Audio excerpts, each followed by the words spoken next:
जय गुरु जी महाराज। जय गुरु जी। जय गुरु जी की। जय गुरु जी की। जय गुरु जी की। जय गुरु जी महाराज की। जय हो गुरु जी। गुरु जी अब समय हो चुका है पाठ प्रारंभ करने का। अब आप यहाँ विराजमान होइए और हम इस पाठ का शुभारंभ करें। जय श्री गणेश। जो भी इस पाठ को सुने उसका कल्याण हो। जय कृपा करें। दूसरा अध्याय पाठ करें शिव पार्वती चरित्र और पुष्प बाणोत्पत्ति।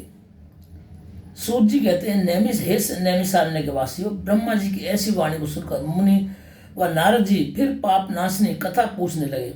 नारद जी ने पूछा, हे ब्रह्मदेव, आपके मुख कमल से शिव जी का आनंददायक कथा सुनते हुए मैं तृप्त नहीं होता हूँ। हे विश्व के रचयिता, मैं दिव्य सती शिव जी का चरित्र फिर से सुनना चाहता हूँ। सती की उत्पत्ति कैसे हुई, महादेव जी का मन विवाह के लिए कैसे प्रस्तुत हुआ, दक्ष कोप में सती ने शरीर क्यों त्यागा और हिमालय की पुत्री पार्वती कैसे हुई, उनका उग्र तप, विवाद, काम नाश आदि कथाएं विस्तार पूर्वक मुझे सुनाई। ब्रह्मदेव कहते हैं, मुनि श्रेष्ठ नारद, अब पार्वती शिव का अत्यंत पवित्र और गुह्य सेवी, गुह्य, परम पावन और दिव्य यह सुनो।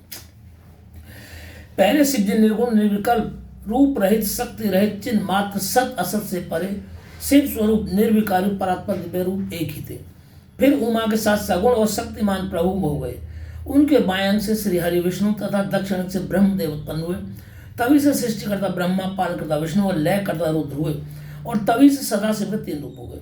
अब मैं तीनों का आराधक हो गया। इनकी आराधना से मैं सुरासुर सहित मनुष्य आदि की सृष्टि करने लगा। मैंने ही सब प्रजातियों को बनाया।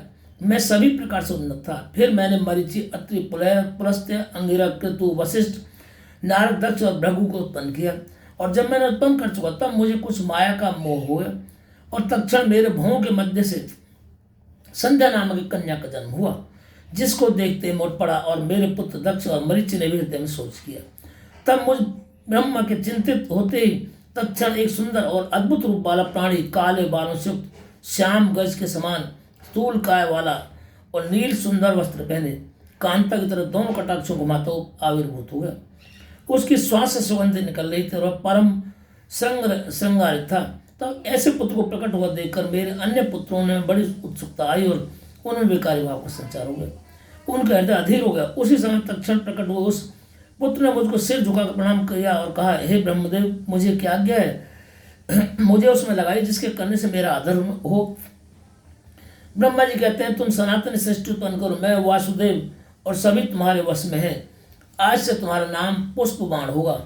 तुमसे लोगों में आश्चर्य, सदैव सुख का लक्ष्य और नित्य ही प्राणियों में मद उत्पन्न हुआ करेगा और तुम इसी प्रकार सृष्टि के प्रवर्तक बनो। मेरे पुत्र भी तत्पर रूप से तुम्हारे नाम का स्मरण करेंगे। यह कहकर कमल आसन पर बैठे ब्रह्मा जी क्षण भर के लिए मौन हो गए। बोल शिव शंकर भगवान की जय। हर हर महादेव।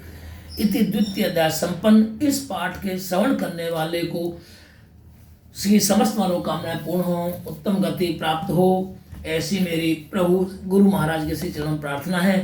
जय गुरु जी महाराज। जय गुरु महाराज। अधोगति से सदैव उनकी रक्षा करें, उत्तम गति को प्रदान करें उन्हें। जय गुरु जी। जय गुरु जी। जीवन में हर उनकी मनोकामना पूर्ण हो, ऐसी कृपा गुरु महाराज की हो। जय गुरु जी।